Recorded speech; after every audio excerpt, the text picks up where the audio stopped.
राजा जलाल bureau chief Jhelum की report के मुताबिक दीना इलेक्ट्रॉनिक मीडिया का माहाना इजलास मुनक्किद हुआ। मस्बत सहाफत और अफवाज पाकिस्तान की हमायत पर जोर देना।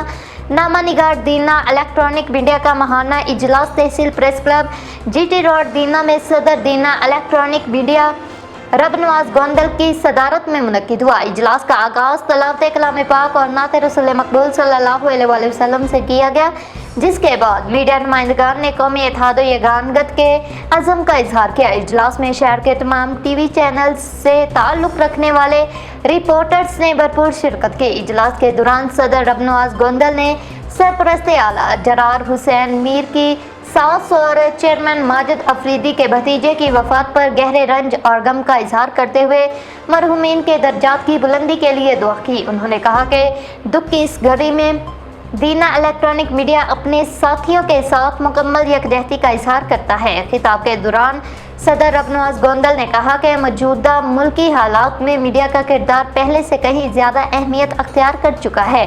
उन्होंने कहा कि सहाफ़ी माशरे की आँख और ज़ुबान होते हैं और उनकी ज़िम्मेदारी है कि वो गैर जानबदार, सच पर मबनी और मस्बत सहाफ़त को अपना शार बनाएं। उन्होंने जोर दिया कि माशरती बिगाड़ के खात्मे के लिए मुस्बत सहाफ़त ही वाहिद रास्ता है। इजलास में शरीक तमाम अरकान ने मुल्क की मौजूदा सूरत हाल के पेश नज़र अफवाज पाकिस्तान से अज़हार यकजहती करते हुए उनकी कुर्बानियों को खराज तहसीन पेश किया और हर महाज पर उनके शाना बशाना खड़े होने के अज़म का अदा किया। इख्तिताम पर मुल्क की सलामती, मीडिया की आज़ादी और सहाफ़ियों के तहफ़्फ़ुज़ के लिए ख़ुसूसी दुआ की गई।